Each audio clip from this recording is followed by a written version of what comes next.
to psychedelic experiences in shaping the lives of her contemporaries, and has worked closely with many of the most distinguished investigators in this field.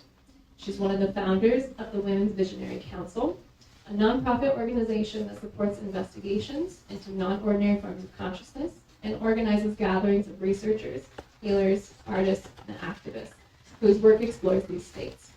She's a visiting scholar at the Berkeley Center for the Science of Psychedelics and Professor Emerita in the School of Science, Allied Health, and Nursing at Holy Names University. For the last 50 years, she's been part of the Hog Farm, a well-known communal family based in Berkeley and in Laytonville, California. So, some questions to kick us off with these two incredible people. Amazing stories. So, what brought this AMA event about? And how does the legacy of the Shulgins support the encounters of this time? That's to both of you. We've been trying to do this for over a year, more like 2 years. When Anne was alive, there were community members who recognized that Anne might be a resource who was available to answer questions or provide counseling about things that it would be difficult to get somebody else to fill in that area with the expertise that she had. And there was a group of us that used to meet with her about once a month. If and we would eat ice cream sandwiches and ask her ethical questions and bring difficult experiences that people might have had with people that they were working to serve, and generally get that kind of nourishment from somebody who was available to give it. After Anne's death, it was really clear that there were things that made it impossible to really replicate that. For one thing, the people who were in that group all knew one another very well, and so they felt very confident to be confidential about things that they mightn't want to say in a public setting. But then the big thing was that it was Anne. And so we started thinking that it would be a useful way to make use of the farm itself as a location that is a gathering place. Obviously, it's for all of you.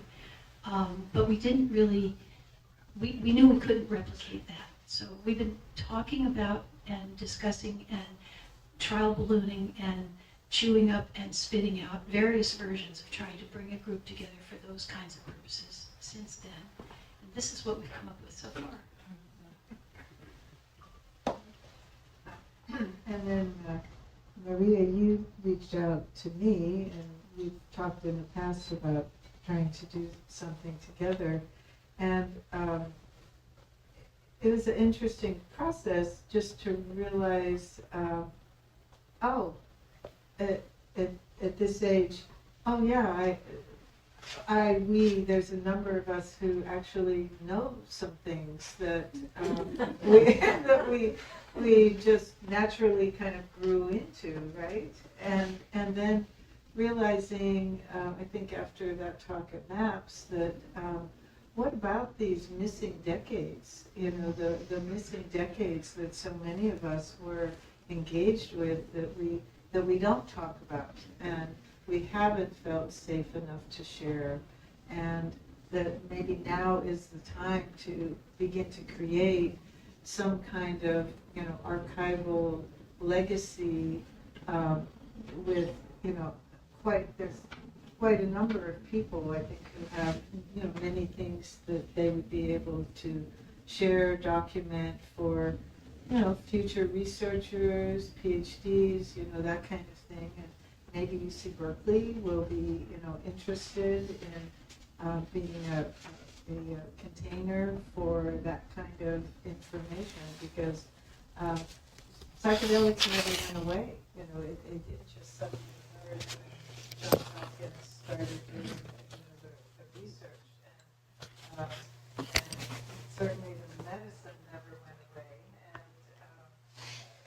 I think there's all the 70s and the 80s and the 90s and into the 2000s, and before there was the so-called Renaissance. I think the use Missing period, which I love that phrase, by the way. What was happening during those missing decades? What do you think is important for people to know, and why is it important for people to know that? Well, I'm going to make reference to Adel's talk at Psychedelic Science through, because I think of myself, like I'm not really a historian, but I kind of play one. But I think I know the history of this period. I've written a lot about it. But listening to you talk about things like how many individual doses of LSD were produced and where did they go?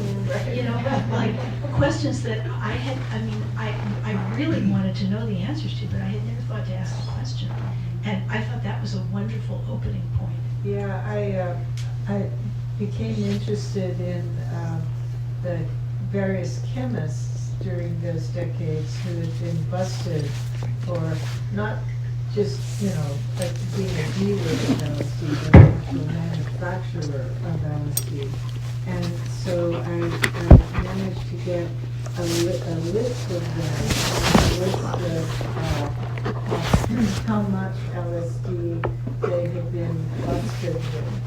Now, that was just what they'd been busted with. Like, people like Nick Sands were making that amount like every other week, as they were going along.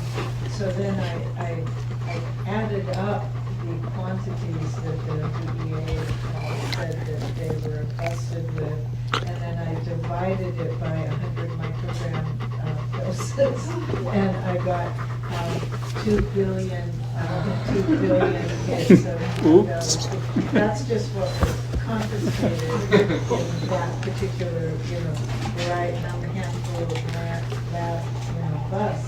And then the question was, well, who takes and took all of that?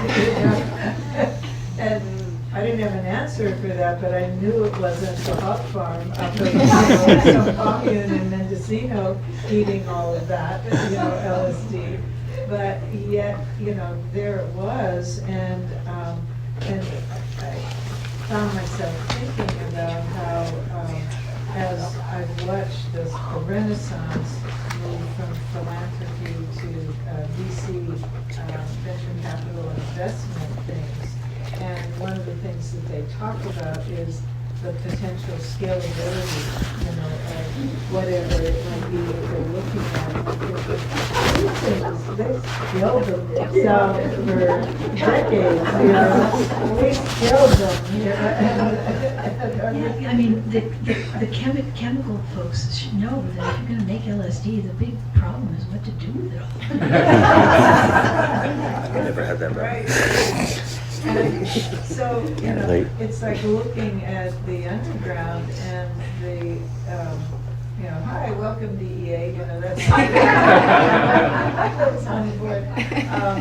But, the reality is that I have never witnessed an absence of good psychedelics being unavailable.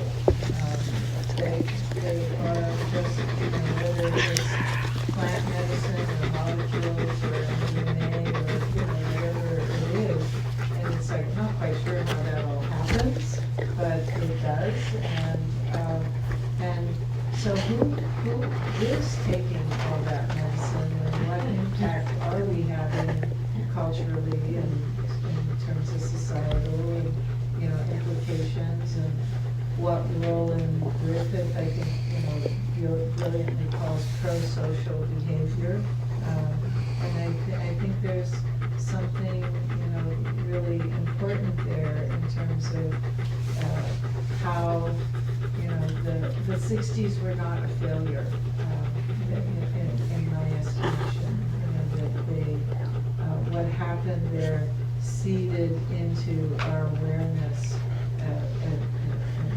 environmental ethos of some sort, feminist ethos, reality as well, a more organic, we went from co-ops to Whole Foods, unfortunately, that, birthing practices, there was so much, I think, that got seeded in, and now, MAHA, MAHA, Make America Healthy Again. It's so fundamental. do not eat processed food. Oh my God, really? Take care of your health in better ways. There's nothing startling about it, except for a large portion of the population, I think, who, really. For whom this is a new concept. Who knew this is a new concept. Have a hot pocket. Yeah, right. And psychedelics are a new concept, so that Texas can pass a $50 million ibogaine, program, and the shocking reality that it might be the Republicans, and that this, that what might happen with psychedelics in terms of scheduling or insurance could be in the hands of this, crazy administration that we're in right now. I wonder if that isn't a protective thing, though, because, I think, and I hope we're going to talk a little bit about this, and specifically about the guild, because for the most part, previous to this century, between the time that LSD became widely known in our social environment here in Euro-America and the time that research reemerged, there was a sort of general reluctance to talk about being involved in this area because it was dangerous. And that has broken down so that people, I was sitting in a restaurant having a conversation about psychedelics with somebody the other day and really remarking on the fact that there have definitely been periods in my life when I would not have been comfortable doing that. And so there is a distribution of awareness that these experiences are available, and I'm wondering, this is not a ripe flag, but this is just the edge of it. I'm wondering if the fact that they're new to some of the people who are in some ways seemingly hell-bent on undermining, destroying, and removing a lot of the social awareness that psychedelics gave used to in the last century.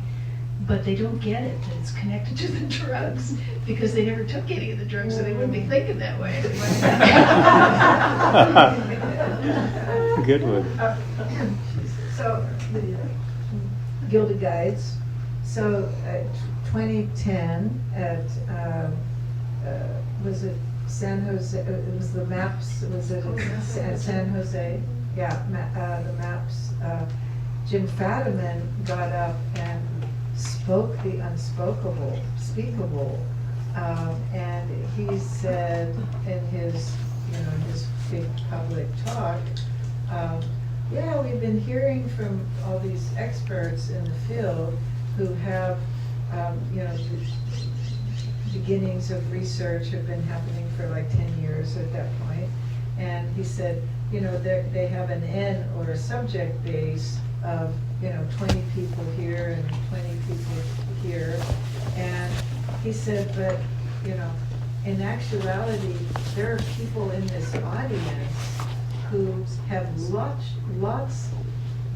lot larger ends than 10 people or 8 people, and implying that there was an underground of people who were working with psychedelics and supporting psychedelics, and it was scary when he said that. It was like you could have heard a pin drop. Like people started looking around the room. Not me, it's not me, whatever. And but then he offered. He said, if anybody's interested, he presented the idea of the guides, and he said, if anybody's interested, there's only one room available Sunday morning at 7 a.m. after a Saturday night big party scene that would happen at Mass. But he said, there's one room available at 7 a.m. Sunday morning, and if you are interested and would like to talk about that, show up. Well, there was a line waiting to get into that room that morning. And it was very vague, very uncomfortable, in the sense of people didn't know if it was safe to be there. And, did you want to be identified in any kind of way?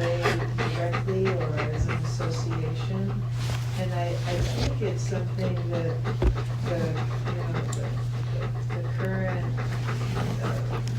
reality. I mean, I see websites where people are advertising, that they do mushroom ceremonies and they do toad ceremonies and they think it's legal and they do them in various places and it's so far away from that moment, what happened there. And I remember even before that happened, I remember being in the Warfield Theater with some Grateful Dead motion thing, and John Perry Barlow got up and said, it's time for people to get up, stand up, and say, "I did it, and it did me a power of good."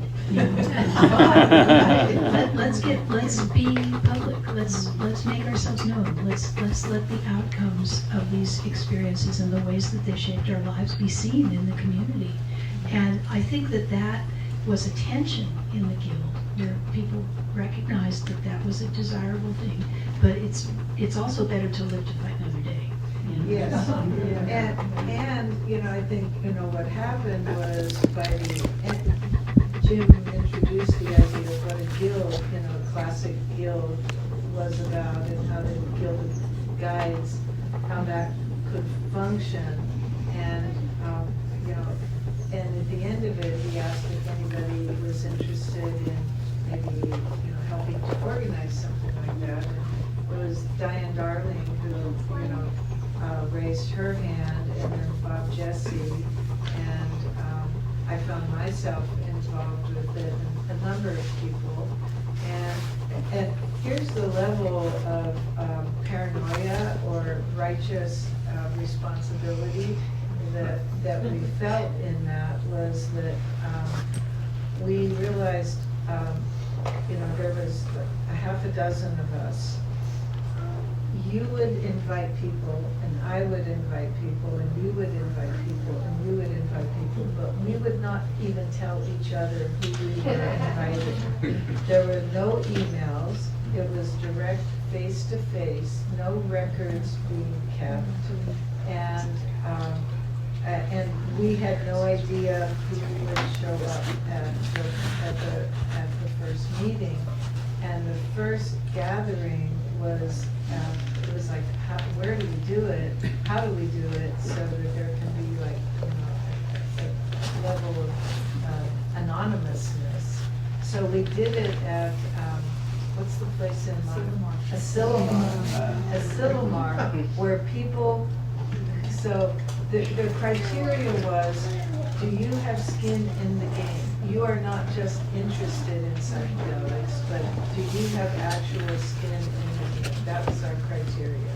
And do I trust my life with you? And do you trust your life with me to attend this thing? And so at Asilomar, people could directly register. We were called nature guides, and we had some name like that. So people could directly register for their room, either anonymous with a fake name or not, and they could come to the event with a real name or a fake name. And because there were other things going on at Asilomar, that if somebody pressured you, you could say, well, I was over there with the people studying broccoli. Yeah. and I think that first year there were 65 people that came. We were all kind of in shock because we didn't know each other, we didn't know about each other, we didn't know that there were other people who were facilitating different kinds of work, I think maybe we sort of knew there were people, but we didn't know who they were. Right, we didn't know who they were. I know, and I want to say also about the San Jose MAPS conference, that the thing that was so startling to me was to see the people from the Brotherhood. Yes. That they actually showed up there, oh my Lord. Yeah, I know. Can you explain that a little bit Oh, for people who might not know? Yeah, well, let's see. The Brotherhood of Eternal Love was a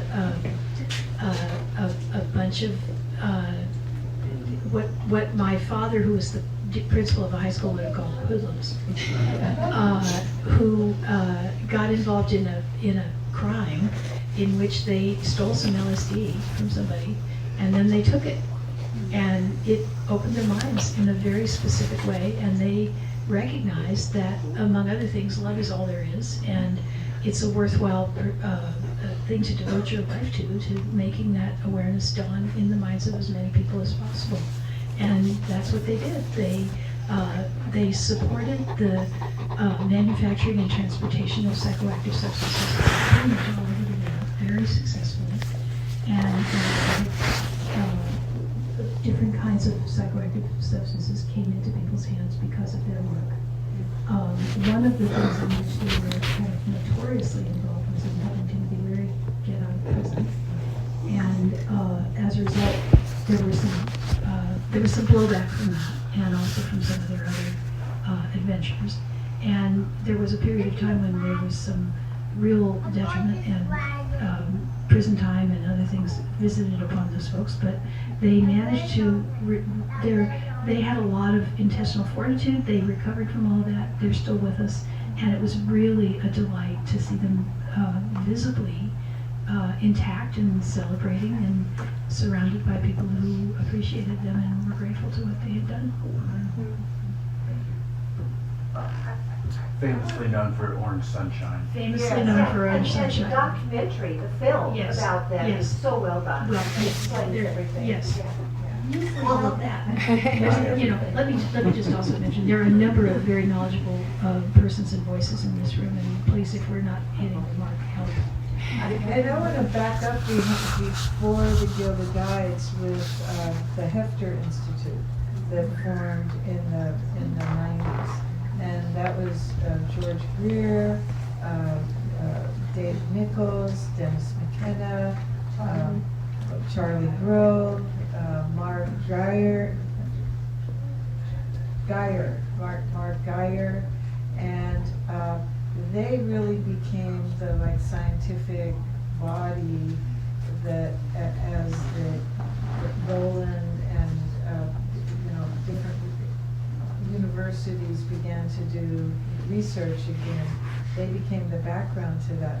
But here in the audience, we also have Betsy Gordon, who would host these amazing garden parties all through the 90s, at her place, where Ralph Metzner would be there, and Stan Groff, and Ram Dass, and Roger Walsh, and Jim Fatima, the crew of the human potential movement of psychedelics. And people would show up and do fundraising, to help support the Hefter Institute. And that was very edgy, it was fabulous. Fabulous. I mean, you had a room full of absolutely brilliant people doing great stuff, and to just share that time together was incredible. And you would generate money to help support Hefter, the Hefter Institute. And you guys get it, that this was not a conversation that you could have in public. No. And I think these were very canny people in that they saw that there had to be some kind of generally socially acceptable way to restart the conversation, and the way that the agreed upon pathway was through therapy.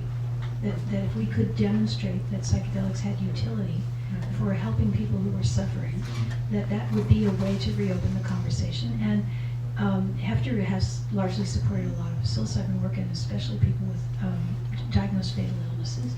But it's a very sympathetic population. I mean, it was a really smart. It's an indication that this was a really highly intelligent and effective group that they came up with that as a strategy, because it's been extremely successful. Yeah. So, and on the back of that, the first study that Johns Hopkins did was with healthy normals, and that was also very strategic and essential. That this not Roland, I know, was very clear and in his belief that this should not just remain or become just the medical model, that clearly, there's healing of, PTSD and a variety of conditions and whatnot, but they purposefully, and with Bob Jesse, purposefully did that study with healthy normals and the mystical experience to, indicate, and that became a theme, that they returned to with the religious study, and that's probably part of the future going forward. Since Bob Jesse's name has been invoked, I want to say the phrase that I prefer very much, which he uses, which is the betterment of well people. Yes. Yes. So let's open it up to the audience. I'm going to come over and ask some questions. So get your questions ready. I'll bring over the microphone. And I want you to set the tone also for what kinds of questions we could be asking. And I assume it's safe to say that people can ask anything that they want, and you two will feel comfortable setting boundaries if you feel like you don't feel comfortable asking or answering. So anything you want to ask, and let's just hear all of incredible stories. Do we want to ask people not to post us on Facebook so that we can be as unbuttoned as we need to be, or do we just Sure. want to? And I'd like to ask that, as Jim Fadiman likes to instruct people, a question actually has a question mark at the end of it. A proclamation and The question is a sentence where your voice goes up at the end. Yeah. Okay, then I have a statement and a question. I just wanted to suggest that Tripping on Utopia or something like that, new book. yes, yes, yes. It's the 56, the 40s, 50s, and 60s. Kind of interesting about the researchers. Adele, well, actually for both of you, but specifically for Adele, very briefly, your very, very beginnings. When did you do your first circle, and when did you decide to guide?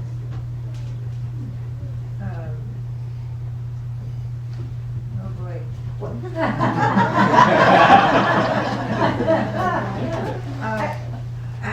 I meant in the circle guide. Yeah, I've been involved with an all-night ceremony for 45, 50. We're pushing like maybe 50 years now. 48. And it's very much a very engaged, I call it engaged psychedelicism of like how can people actually, 25, 30 people be in a very tightly structured ceremonial form where they get to self-regulate their own medicine, and they get to, it's an equal opportunity where each person gets to share in the course of the night. And there's 4 rounds to it, but that you can't talk when it's your turn. You have to sing whatever is going on with you. And so it shifts the hemispheres in a really beautiful way, and it's very prayerful. And that came from a professor at Sonoma State, a man named Robert Greenway, who you probably know. And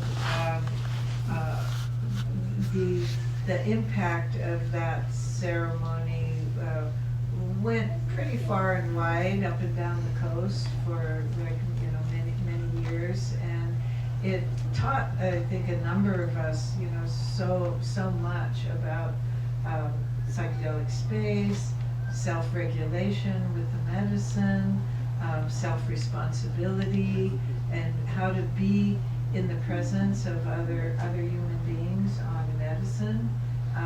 And as I would always caution, and don't embarrass your psyche in front of your friends.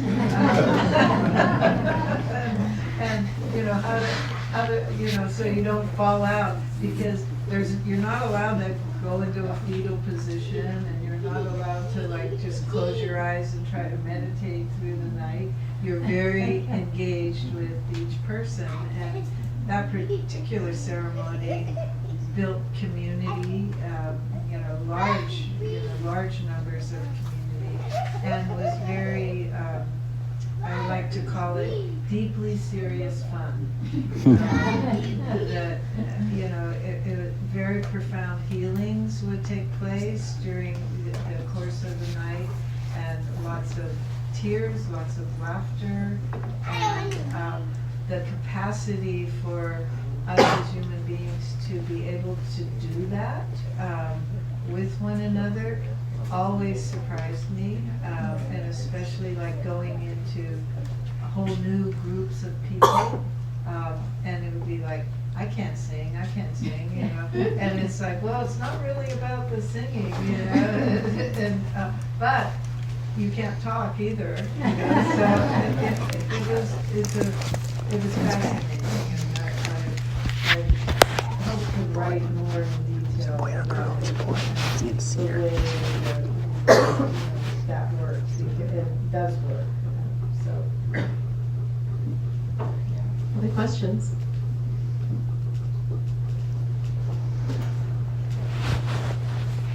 Hi there, I have a question for both of you.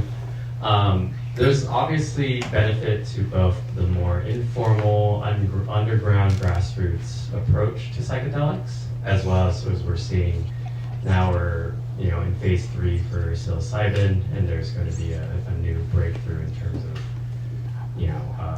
pharmaceutical companies entering into the field. So, what do you see as the future in the next few decades? What are the sort of benefits and detriments to both? And I guess how do we support all sentient beings in this path? Well, that's a huge question. Whoops. I mentioned a moment ago that historically there has been what I would describe as a cloak of secrecy wrapped around this practice. And there certainly are in spiritual traditions all over personal development and spiritual development traditions, there are always things that they're not exactly secret, but they're provided to or revealed to or shared with people once they have reached a certain stage of understanding of the foundation of things that underlie that practice. I know I've been in Colorado to the place that the Trumpa gang built there. They built the most magnificent building. It's called the Great Stupa of Immortality, which liberates from seeing. And they're not kidding.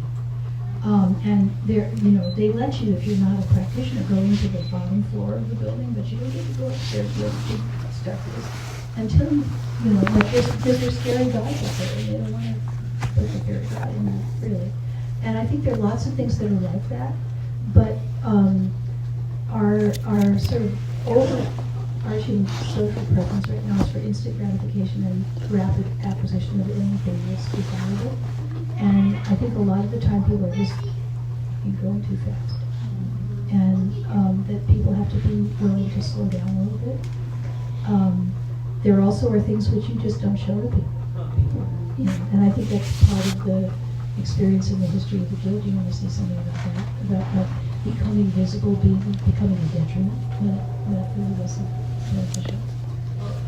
Yeah, what happened after 5 years of meeting, and we had confidentiality agreements, and about 6 weeks before the next meeting was to take place, a long article came out in the Rolling Stone on psychedelics, and there was a little sentence in there that said, and oh, by the way, there's an annual meeting of an underground group of guides that takes place in California, and we had an emergency meeting and decided we're done.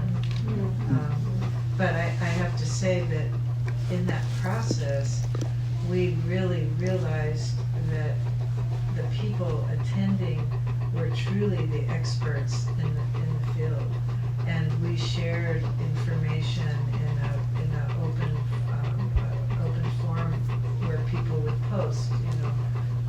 At 2 o'clock, I'm going to do a talk around bad trips, or I'm going to do a talk around mixology, or I'm going to, whatever it might have been, and we got to learn, from each other. talk about ethics, talk about because bad actors started to emerge in the field.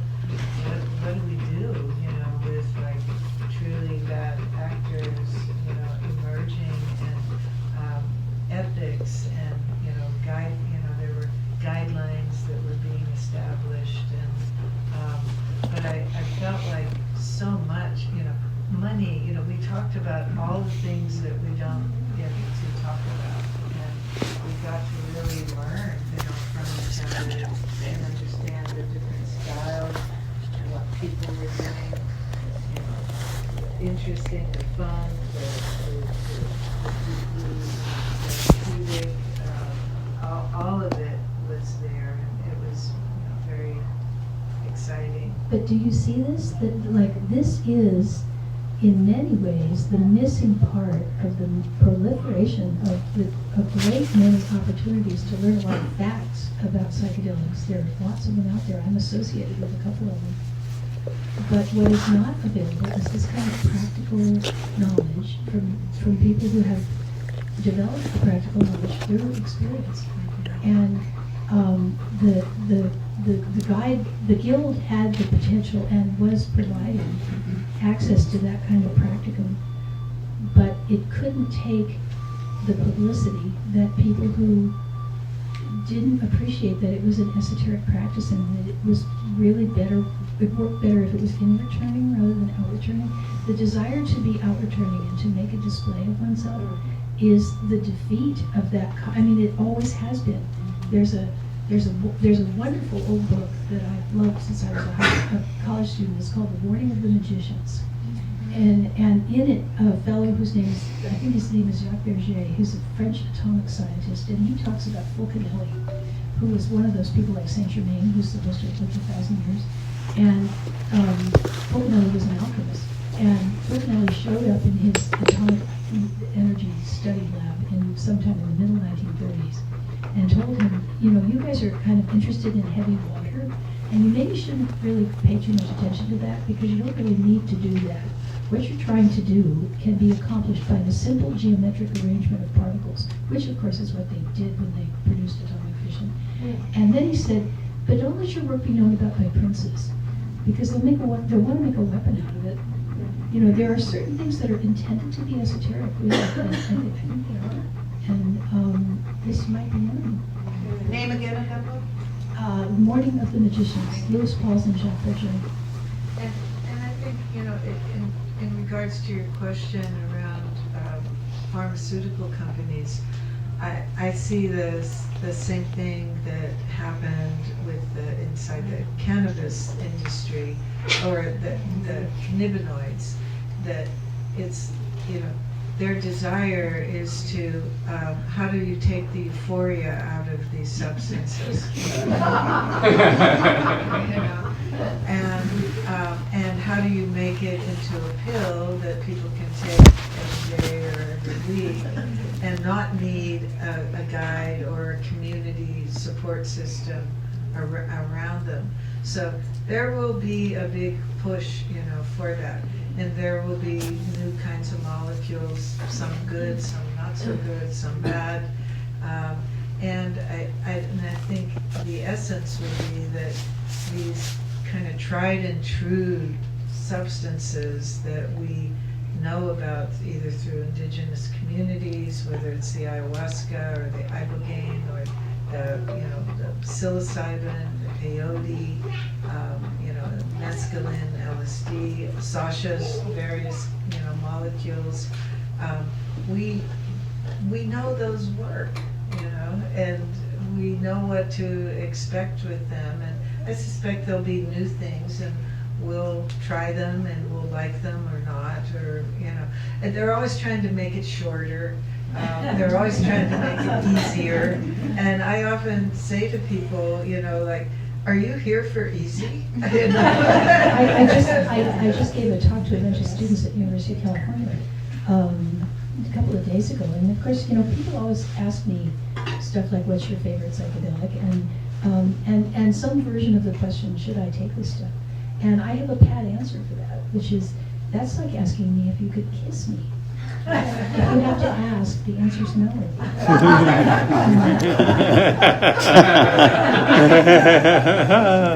And you should not be embarking on this venture unless you're prepared to change. That's what it's about. If you're not prepared to change, you're setting yourself up for an unhappy event. You know? But that knowledge, that is such fundamental and basic knowledge, has made you all laugh, made you all chuckle. This is a room full of experienced people. That's new information in the larger community. And that's one of the, like I take that John Perry Barlow position, which is stand up and say it. I did it. I know about it. I can talk about it. I can teach about it. There are some better and worse ways to engage with this practice.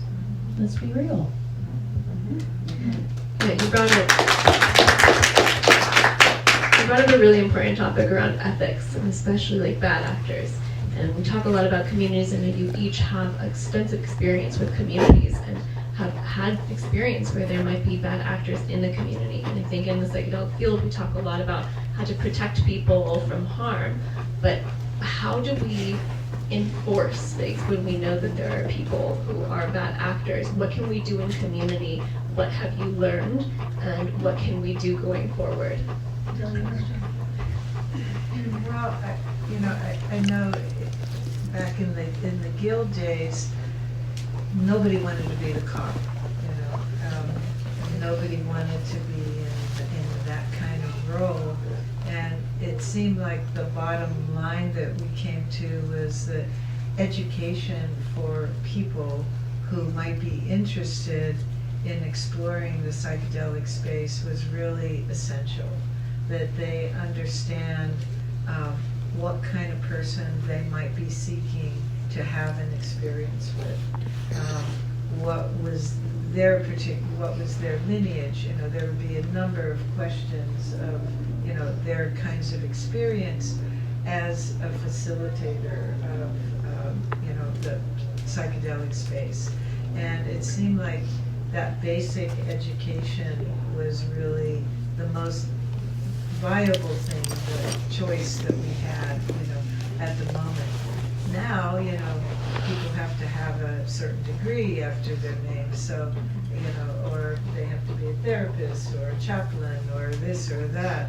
So now their license is at risk if they, violate or are reported or turned in.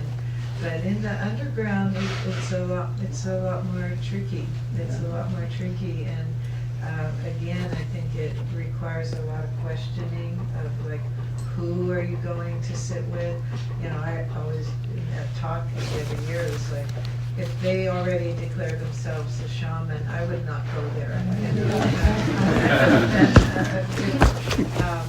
And certainly because if they, been to the Amazon for a month or something, they're an ayahuasca. I don't think so. There's just like certain basics, like that. And people get reputations, and you can warn people off of certain people that you know particular things about. And I started out by talking about the impetus to call a meeting like this and have a group like this, having been the opportunity to consult with Shulgin here at the farm. And that was one of the things that we could bring to Anne was, this is a bad situation that we're aware of. What do we do about this? And I think that having knowledgeable people whose perspective and experience you're willing to use to inform your decision making is a part of it. It's part of the larger construct of being part of a community. I don't think historically, cross-culturally, geographically, all over the place, all those different ways, this has ever been really an individual's individual experience. It's almost always been something that people were part of, some collectivity that gave a shape and a map to the adventure that they were on. And I think if you look for that and you're intent on the creation of community, you soon know who is an axe murderer in your community. You find out right away. Yeah. I'm going to say something probably really shocking. I think there's no there going forward in a very large way of all of these people who are going through trainings. If you think you're going to make a living at doing this, I would have a backup plan. I think, you know, once again, I'm engaged with some of the groups that are doing this, and I just met with a big group of them a couple of weeks ago, and my introduction to them was to say, you're going to come out of this program with a certificate from this program that says that you have been exposed to a lot of important information. That's what it says. You know, but anything else that you might need to know, you have to acquire somewhere else. And no matter how focused and intelligent you are, you only get a year's experience in a year. And I think truth in advertising just demands that we talk about that. Yeah. And it's been really interesting watching integration specialists emerge. And it's like,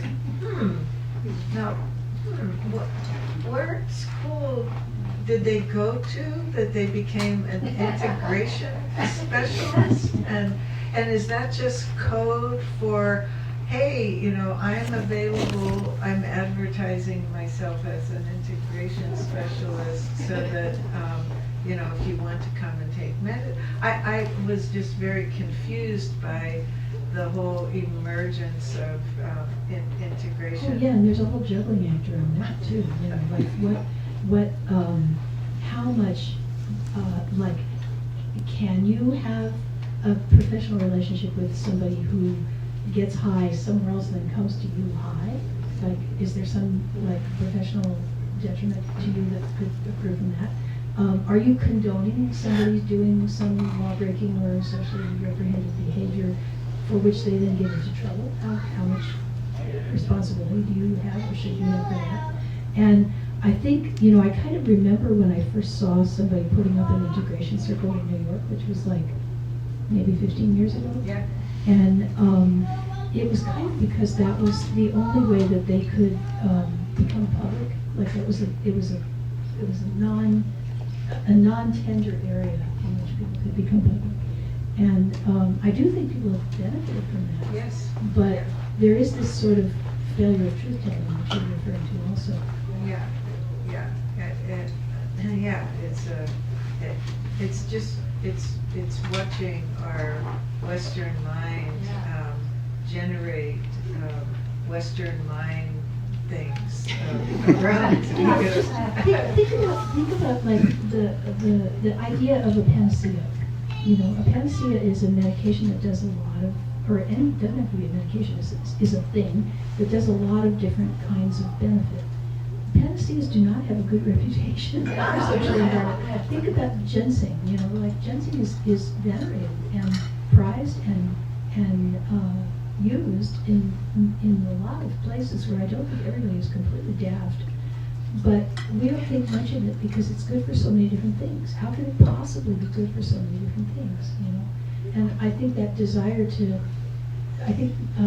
Andrew Weil, many years ago, I think it's in The Natural Mind, maybe it's in one of his other books, he wrote an essay called The Green and the White, in which he talks about the difference between cocaine and coca-leaves and cocaine.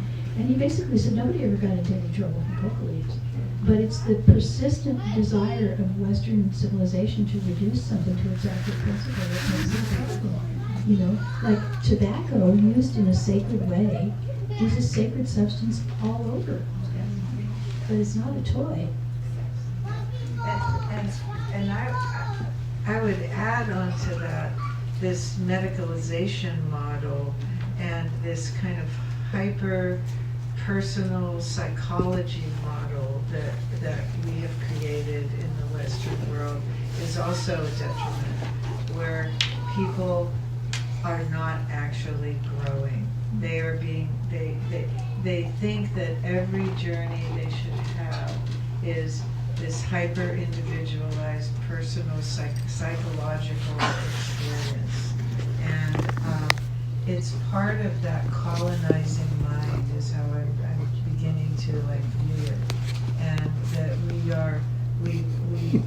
promote this Western form of psychology to the detriment of other cultures around the world. So that, you know, most of South America experiences trance as part of their reality. That's pathologized by us, so we try to cure them of that experience. Or in Africa with trance or possession cults, we call them cults. And that we have this impulse to want to impose this Western model on the rest of the world that is just, you know, paternal, and it's part of that colonizing impulse that we have done, you know, in so many places, and the way that we eliminate animistic cultures cross-culturally everywhere that we go, so that, you know, African medicine men can say, you know, I don't want to silence the voices inside my head. That's my ancestors talking to me, right? You know, and but we have this idea, and so I frequently see people in the process of seeking out psychedelics. They think it's all about some personal self-growth process, rather than this much larger experience that happens. You know, and it's part of it. It's part of like psychic house cleaning to, like, you know. But how many trips do you need to have dealing with mom and dad? You know, move on in your life, and, right? You know, and you know that psychedelics are actually enjoyable. They are enjoyable in the company of friends and family and community, and they build community, and we can't talk about that yet. No, community is a real, that's a difficult issue. And I think you and I both enjoy the advantage of being situated in a supportive community of like-minded people who have had this experience.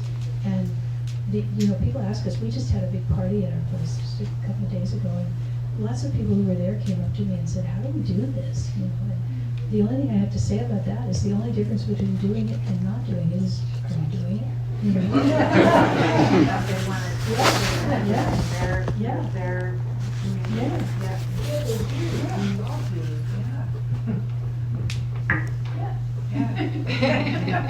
Right. Well, so it sounds like also a lot of what you're talking about, like where we get into troubles and problems and like the Western paradigm and how we're processing and using psychedelics, is that we're kind of stripping away a lot of the spirituality. And psychedelics, of course, help people oftentimes find spirituality, and I think a lot of people seek psychedelics to find spirituality. But in a world, in our paradigm, in our Western world, where we don't really have that naturally integrated into society, what do you foresee? Like, how can we incorporate more, like, from indigenous cultures or other traditions? How can we do that better? I don't think I'm going to answer that, because what I want to say something very specific, which is that one of the practitioners who is in the above ground therapeutic environment, who has rather more experience and more administrations for which that person has been responsible than most people serving in that way, is Mary Cosamano. And I think Mary is one of the really great unappreciated treasures of this entire environment. And if you ask Mary, what's the point of what you're doing, she will say, love is all there is. You know, everything is welcome. Love is all there is. And this is the distilled wisdom of somebody who has had plenty of experience and who doesn't paint abstractly because she can't draw. She's in the mixture of the normal folks, and that's what she came up with. And I think anything that leads us away from that is heading in the wrong direction. I think the release of love that can happen in, you know, and it happens at festivals. It happens, you know, I gave a talk 10 or 11 years ago at USANA through Bill Linton, and I used the example of Burning Man as large-scale initiation culturally, and how people are transformed as a result of going to Burning Man. And often, many people have their first psychedelic experience in this completely wild, environment, and it leads them to seek more, as a result, and to find other ways. But it is such an initiation, and people come away. What do they say? I found my tribe. I found my community. These expressions of, you're in a workshop for 2 days, and people are declaring we're family. And it's kind of true, but it's also kind of sad, in the sense that we're not really family. I mean, we're probably never going to see each other again, but our longing for that kind of connection is very real. And I think when we do find ways to, it's still, we're in this hyper-personalized, individualized thing. So now there's a lot of group work with psychedelics, but you're alone together. You're alone together on the floor, on your mat, and you have your blindfold, and you're having your individual experience in the company of others. And I really long for ways to have people actually sit up and find ways to be present and engaged in really beautiful ceremonial controlled ways that people can actually talk to one another, and be safe, and still have time to journey individually, but ways to begin to create systems that allow people to have a more meaningful relationship with And those things build over time. And I think that in many ways is the reason that we are here right now today, because this property has there have been other places that have been really geographically important as nuclei of psychedelic activity. The one that's most familiar to me is the one in Millbrook, New York, where there was a lot of interesting stuff that happened there. And even if you go walking on the property today, there's still a real, maybe the reason it happened there is that the place really has a vibe. Or maybe the vibe is what left by the people who were there and did what they did, but it doesn't really matter. It's a place that would be a natural psychedelic shrine, except for one thing, and that's that the people who own it do not want you to be there. Do not want to, they disown the whole reality. Whereas this place, which equally has a vibe, has been the focus of a lot of activity, is open to and welcoming of and hoping to build an opportunity for people to come to do the fundamental part, the early part, the getting to know one another, handshake, I live in the same community, what are you doing on Tuesday, part of the relationship building opportunities which exist here and have existed here for a very long time. And to me, it's ultimately worthwhile to support those opportunities for people to come together at the level of ordinary sociability with other people for whom they may feel an attraction and begin to form relationships. And that's how these long-lived opportunities for practice can develop. But you've got to have some place to start that. And this is one of those places. So it's worth exerting yourself to make sure that it's You're here to that. I'm here to that. Especially to Wendy and everybody who are helping keep this alive. So, yeah. So it's a big question, but I would love, you knew most of it. We talked about the different lineages, and you guys knew most of the people who started the lineages. So Timothy Leary, Salvador Riquette, Maria Sabina, Anne Shulgin, Ralph Metzner, Leo. I don't know who I'm blanking if there's anybody else that needs to be there. Angie Aaron, Helen Bell, Betty Eisner. Rhonda. Well, we mentioned Stanford. Yeah, Stanford got mentioned. So Women never get mentioned. I Sorry know. about that.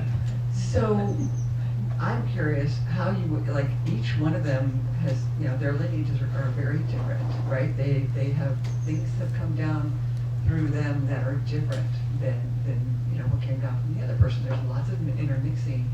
I'm just curious your thoughts on compare and contrast. Like, what do you think the impact was of some of these bigger lineages? How do they differ? How are they similar or different?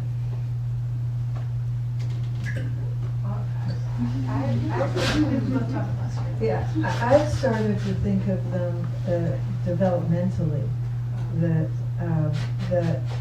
in terms of, you know, what was appropriate in the 50s or 60s or 70s, it was a developmental process.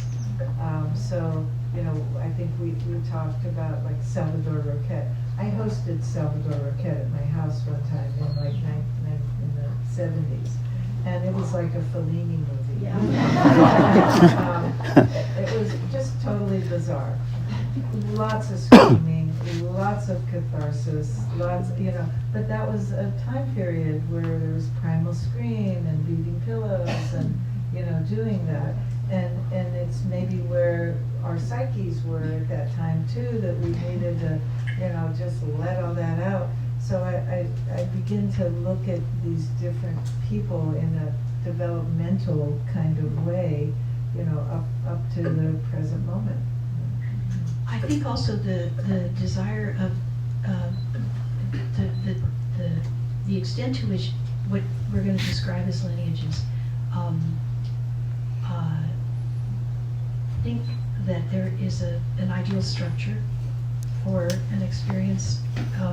It really differs a lot, and that's one of the things that you can really see the sort of Timothy Leary end of the picture from the other West Coast part of it, because, you know, the I would say the pranksters are the epitome of that, which, you know, like, let's not try to impose any kind of structure, and if you think things are weird, let's see if we can make them weirder. And being able, and you know, the word maintain suggests itself to me in that, because that was a desirable condition, to be able to be in a situation of utter chaos and weirdness and still be able to somehow know where to find yourself in all of that. That's a particular preference. I think the majority of the people that were mentioned in that little list have a preference for something a little bit more structured than that. And they're all different, you know. They're And relevant. Yeah, in that moment. And that's sort of part of the thing that I was saying about how we need a place to congregate, so that, you know, like, I know I've had the good fortune to participate in a lot of Sundances in my life, and that's a ceremony that happens in the season when the natural bounty of everybody having enough to eat and the weather being clement and all of that is happening, and it brings together communities that know one another and feel related to one another, but don't necessarily get to see one another very often. And it gives the young people a chance to court. You know, it gives people a chance to catch up on their gossip. And there also is a world renewal feature of that, where everybody's energy is in the same place for the same purpose. You don't have a thing to do for about 2 weeks except take care of each other. And I see this place and this kind of a gathering as a kind of microcosmic version of that, where people come together, they're just here to relate to one another in a way that has world renewal and the fostering of community and relationships at its core. And then maybe we're doing something else. Maybe we're listening to music, maybe we're listening to us. But those occasions have to occur. And that's how people sort among those different lineages. Is there a like you said, Roquette was a certain way. I mean, I also met Roquette right in that same time period, and I was like, oh my goodness, because Roquette was a very intense dose of something that I had enough of with the first dose. But that's how you find out, you know. And if we don't create occasions for people to be exposed to, not only to people who are teachers and who might even want to hold out as teachers, but to what the outcome of following a particular path looks like.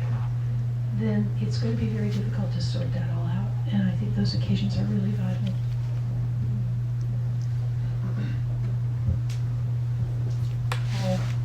Yeah, I think the notion of lineage is a little bit off, perhaps. I think for those of us who were around in the 70s and 80s, we learned from everyone. You know, we learned from Claudia, we took this, we took that from Rio. We also, you know, confronted our teachers. It wasn't like there was this divine magic that was handed down to us. So I would encourage that, the continuous questioning and challenging and, you know, finding your own path, taking the best from all the people that you meet. And I think, you know, that's, we're never going to be a Hindu. We're never going to be a Shipibo. We're never going to be, you know, any of those things. And so it's like, what do we do as modern people?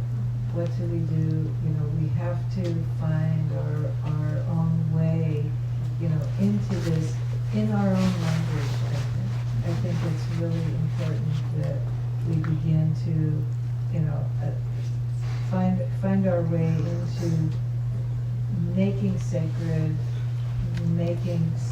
events that are creative. You know, we have to call upon our own personal creativity and the people who are gathered and what would be appropriate. You know, perfect timing. And you know, to, you know, find our way, you know, as a modern people, and, you know, and be able to appreciate other cultures and not appropriate, you know, and that it's part of our sadness and our wounds as contemporary people that we feel so disconnected from nature and ourselves and community and kinship, you know, in that way. And so, you know, it's part of the challenge of like how do we make community, you know? And we make it, you know. Like, yes. There's a philosopher whom I've been very interested to study. His name is Stephen Jenkinson, who writes a lot about death and about other interesting, important subjects. And he says Western Euro-Americans are ready to align themselves with any spiritual practice except the one from which they originate. And I think that, you know, it's like the exotic quality that these things have really attracts people. But, you know, I mean, we both have mentioned Leo Zeff and have had an opportunity to be exposed to the way in which Leo Zeff shaped the experiences of a lot of people. One of the things that was absolutely a feature of those experiences was a brass ship's bell that was attached high up on the wall of the living room of one of the houses where a lot of these things took place. And the official end of the experience came on Saturday evening of a weekend opportunity, where dinner would be served, which would be prelude to that would be the opening of some bottles of champagne. And Leo would try to open the champagne bottle and shoot the cork so that it would hit the bell. And if it would hit the bell, it was like a thrill would go through all the people in the room, because that was some kind of good omen or validation or something like that. And like, I mean, that, I appreciate that I'm making you laugh, but at the same time, that is a real thing. That is a real thing. We made that something which was a unifying experience for us, which we joined in, didn't laugh at one another for appreciating, and felt and experienced together repeatedly in a way. And, you know, you can read Mircea Eliade about what the nature of ritual is, and do people show up in person? Do they wear the right garments? Do they, you know, like those kinds of things? They're kind of, they've been studied as standards that have been observed by people who tried to do that. And I think you have to show up. You have to show up and be there with other people and do it and be committed to them. And if you're going to have that love is all there is experience, which I think we all just agreed that was probably right about that, you have to also be vulnerable to the needs of those people. You know, like you have to allow for their leaky roof or their, you know, nasty breakup or whatever it is that's going on in their lives that makes them need some of your energy. You have to be ready to make that energy available. And that's really kind of counter intuitive to a lot of the ways that, I mean, this thing about we're all alone and that, like, that's not my problem. Well, yeah, it is. Yeah. And the more you make yourself available to the idea that it is your problem, the greater is the access that you have to that community thing, which I think is the key to a lot of importance. I saw a hand over there. I don't know if it's still, the question is still alive.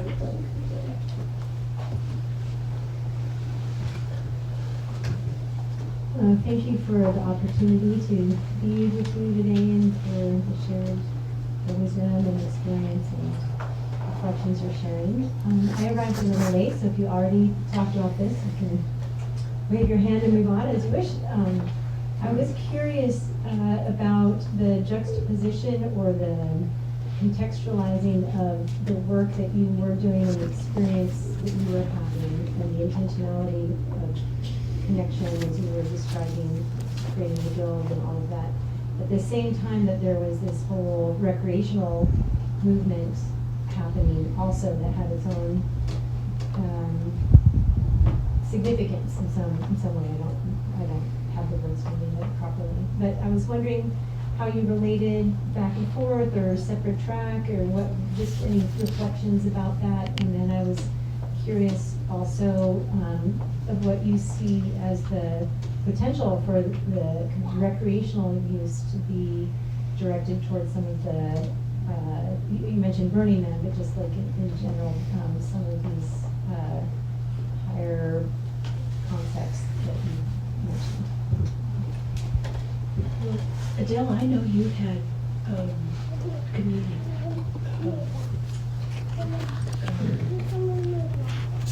context but I don't know how far back that goes in your personal experience, but for me, my early exposure to all of this was in what Stan Crawford would call unsupervised self-experimentation. Me too. and I don't mind the use of the word recreational the way I mind the use of the word renaissance, which I think is really inaccurate. Recreational is actually pretty accurate. Recreation, good thing. I buy that. I've experienced that. But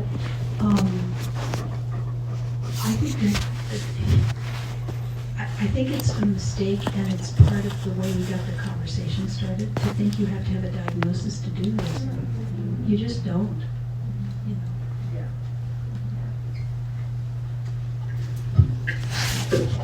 That's funny. I always really loved the term consciousness expansion. And I don't hear that utilized a lot these days. And it's apart from the individual therapeutic or just playful, but to truly be committed to that process of consciousness expansion and to share it with others, I think that's the highest octave for me. And I would say I consciously do not talk about altered states, but I want to talk about expanded states of awareness. And I think there is power in language, and that's a good one to be aware of. I do think, though, that there are some basic safeguards that it's good for communities to have access to. This practice is not clearly going to benefit everybody that wants to think about it. And there ought to be some kind of reliable way to get information upon which you can count about whether this might be a suitable or unsuitable thing for you to do. And I mean, I know that I have, Suzette, you probably had this as well. I've had the experience of having somebody desire a home birth who was kind of talked into it by some people who thought that would be a good thing to do, but they were not committed to it themselves. and they had a phenomenon that I described as I can't bear it, like they'd get stuck until you took them to the hospital, because that's what they really wanted. And you can talk people into doing something which their natural knowing tells them is not a good thing to do. And I think we have to make it okay to say no and not be uncool or, failure of adventurousness or anything else like that. I'm wondering if maybe expanding the role of integration specialist to preparation specialist might help with those problems. And there are many people who are struggling, they may have PTSD and other issues, and they want to experience psychedelics, and at least with the Oregon model, they could go there without, in my view, it's not perhaps adequate preparation and integration. And so there might be a role, I want to see a role for all these models, to flourish. But I'm wondering what you think about that. Well, I mean, clearly, all of these variety of medicines that we have available to us are not always appropriate for certain people. And I think, having some way to be able to, understand, via a health intake form of some sort, and, really good guidelines, if it's more of a social, recreational gathering, as opposed to something more specifically therapeutic, where you're dealing with PTSD or chronic depression, or, TBIs, or, any number of things. And I think, being able to redirect people to a more appropriate form of self-help or self-care and help, whether it's breathing or meditative things, but these substances, you want to have a healthy ego before you go about dismembering it. And otherwise you will not get remembered back, together. This is sort of part of what you were talking about when you were making a list of different kinds of things that were workshops or opportunities for learning in the guide. Yeah. Because there certainly were people with medical expertise there who would, teach people who didn't know how to take a blood pressure to do that. Right. And stuff like that. I think that element of being able to learn all that stuff in a way that is not stigmatized and not dangerous would be very helpful for people to know. There are all the books in the world about whether you're a good candidate for this or not, maybe not, but I sometimes suspect that people who are being propelled by that this is a good thing to do situation are probably not reading those books, and if they do, they're not interested in being warned off by what the books have to say. So I think there has to be some kind of practical education opportunity for people, the practica in any clinical discipline. Getting practical experience for somebody who is a learning clinician is the big bottleneck. And it's true, it doesn't matter if you're trying to be a dentist or anybody who's learning how to do about this. Yeah, and I think, the massive medication of SSRIs amongst people,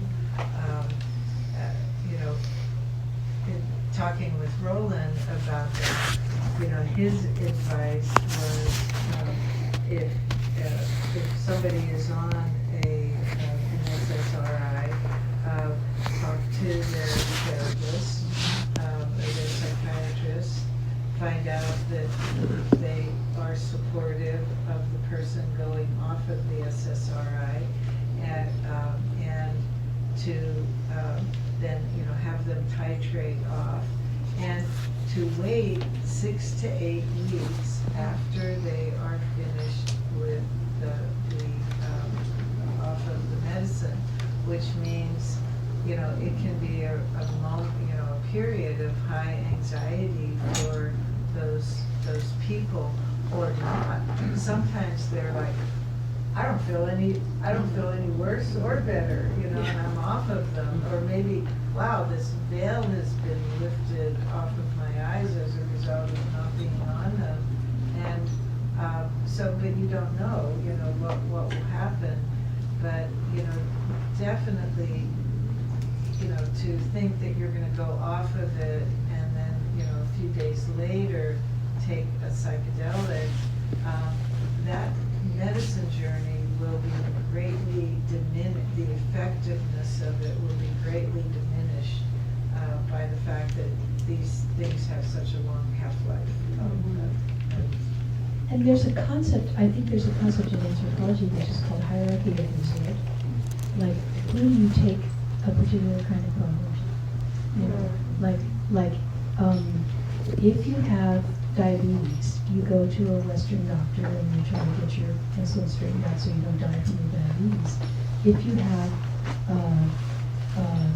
a spiritual malaise, you might go to a priest. If you think you committed a sin, you might want to be absolved. If you think that you want support to have a consciousness altering experience, you want somebody who knows something about that. Yeah. And, I would just go back to, you know, these experiences are not for everybody. And there's a certain amount of care that needs to be taken, you know, with people. And people, because of the media now around all of this, they think it's a magic bullet.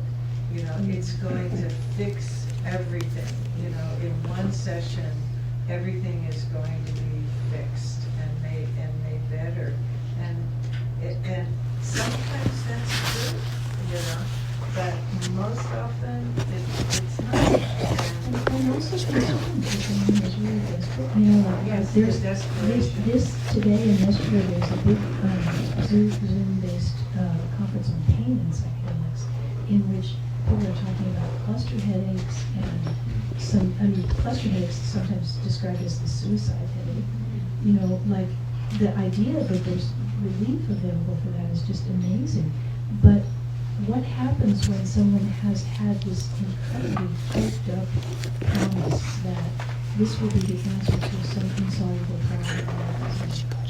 And I think that's one of the things that we, as responsible and in some ways more senior members of a community of knowledgeable people about this subject, as represented in this room, need to help get out into the sort of public consciousness that this is a potentially very useful practice, but it isn't a magic bullet, and it shouldn't be relied upon as an instantaneous, automatic solver of any specific problem. Right, and many people seek out exactly for that reason, and I think it's just something we all need to be aware of, and it's like sometimes a Freudian is a really good place, you know, it's like a developmental, you know, back to that idea of developmental, or Jungian, I'm not going to say psychology yet. But, you know, there are appropriate therapies for appropriate kind of diagnoses, and sometimes psychedelics are not it. You know? It's actually, it's kind of more of a statement too, but I just want to back up to something you said, Adel, which is about people on SSRIs. So I'm of the mind, as are many of us, that ketamine and even MDMA are not psychedelics. That said, I have seen, they seem to be what's known in, or let's say the general consensus is they're categorized in the world of psychedelics. But I've seen ketamine actually help people get off of SSRIs, whereas MDMA won't, psilocybin won't, and everything else. So there is a place for it, and I acknowledge that. But Yes, and yeah. I would acknowledge the same, because ketamine is not a psychedelic. And so it's not working on the, the serotonin receptor in that. And same with ibogaine. Ibogaine is not working on serotonin or dopamine. It's working on something. Like nothing else. Like nothing else, yeah. And that's, I think, part, I mean, I don't want to go into a big deep dive around ketamine, because I also feel we have all, those of us back when, we have witnessed a lot of casualties along the road with ketamine addiction. We're seeing more and more of that, and more health problems related to it. But used therapeutically, clinically, with skilled people, it is the one substance that you can take and be on an SSRI. It'll save somebody's life if they're suicidal, as a result of, clinical depression diagnosis. So it has its place. Yeah. Well, it's also only one molecule different than PCP, which we saw a lot of in the late 60s and early 70s. I'm not sure I buy that. Chemically, that's what it is. No, I buy the chemistry, but I'm not sure I buy the history. I think the history was greatly overblown. And it had something to do with many of the kinds of social levels of interpretation of different kinds of drugs, because it was the population that was using PCP and people didn't like them. And they, like I know I was a paramedic in that time, and I was told some really fanciful things about what would happen for people on PCP. None of that turned out to be real. So, I have had an experience. Okay. I took advantage of the microphone being passed. And we spoke about how important language is, and words and labels, and I'm hesitant to use the word elder. Even you and I have had discussions, so I'm curious about your thoughts about not just that term, because as my second question, emerging elder, I've started to say wisdom keepers. Bob Jesse and I once had a conversation. He said, I like the term friend, which is so Bob. Oh, geez. So I am curious for your thoughts both around how to, because we talked about Stan Groff. If you're an elder, then what is he, out of respect. So ways to thank, acknowledge, and give back to the wisdom keepers, the people on whose shoulders we stand. We have two things here. This is two different subjects. One is what's an elder, and I think an elder is nominated by the population to whom they are an elder. Yeah, you don't announce yourself that way. And then the other one is what? Oh, the other one is ways to acknowledge, thank, and give back. There are fortunately places like the Shulgin Farm. There are foundations I'm aware of, and both of you could speak to that. The Archive Project, and so my mind races with ways, because we do stand on the shoulders of many, and the ways that they may be used now for the sacrifices that they made, and opportunities. Yeah, I can talk about briefly the Limina Foundation. Two really important elders in our community, Ricky Coddington and Jack, and I don't know how many people know them or know about them, but Ricky is in her 90s now. How old is Ricky now? 93. 93.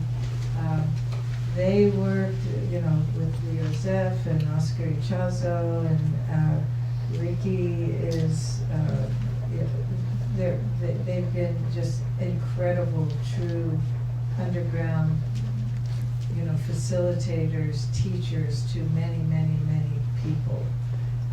And many of the researchers, many of the prominent people that we know had initiations into psychedelic space with them. They never charged any kind of the money that is charged currently. And so they reached a point in their life where they needed care, and they did not have the resources to do that. And over the within the foundation, we talked to our lawyer, our nonprofit lawyer, of how could we support them. We couldn't support them specifically, but we were able to make a psychedelic elders fund, and then receive money into that fund that would allow us to write the $14,000 a month check it takes to keep them together as a couple in their facility that is not fancy by any means, and over it started with GoFundMe, beautiful letters from Stan Groff and Jack Cornfield, and over I don't see Michael in the room right now, but over the last 3 years, I think we've had, through community support, $300,000 pass through. We don't take a cent out of that money. And I think Pam is here too. Yeah, there you are. And you know, it's been a beautiful experience. It's a lot of work for Michael and Pam and Cedric,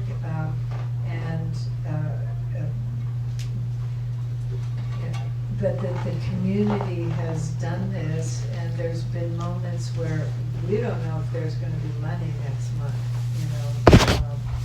and so far, if we kind of it seems like we eke our way through, and something arises, and and I've written letters to like PSFC saying, hey, this is a very human request. This is not sexy. This is not, it's not all those other kinds of things, that people get excited about. This is like very real, with very real people who have been really important and instrumental. And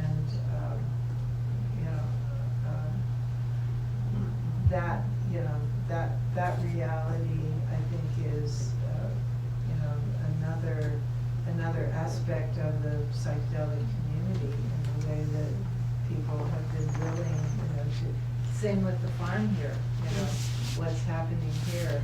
It's like there are these concrete things that we can do if we have a little extra money, if we're being charitable.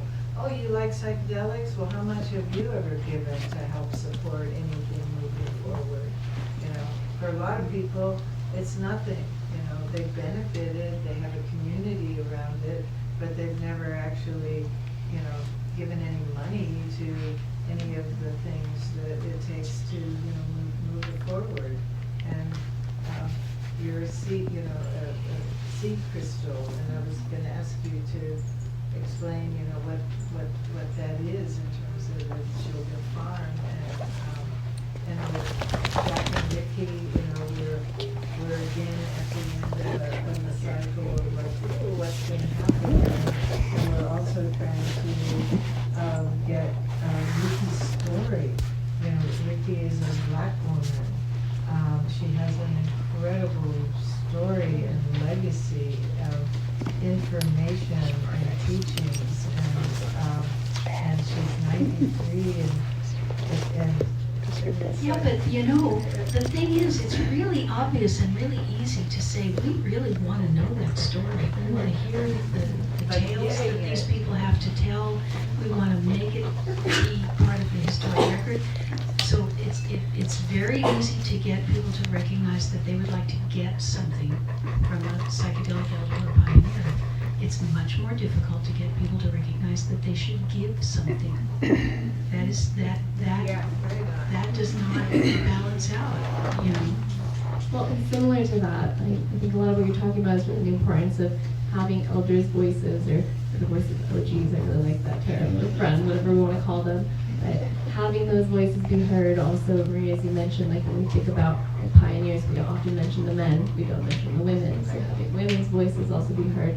Other voices of marginalized people, BIPOC, and indigenous people, queer voices, like all these voices.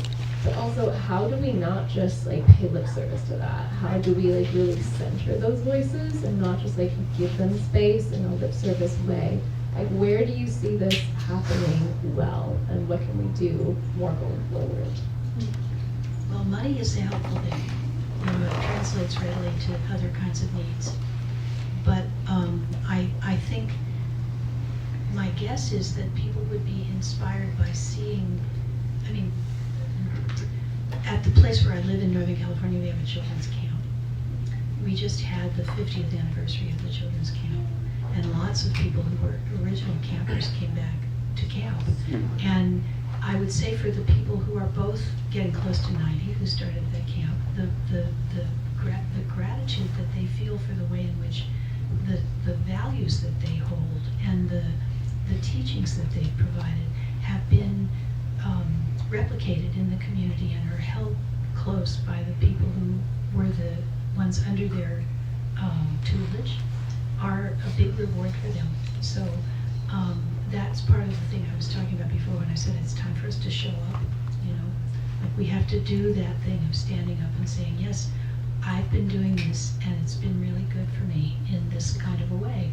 And this is how it shows up in the community to which I belong, and this is what the community's needs are at the moment. Are there archival efforts? There are, you know, archiving has, there are a few.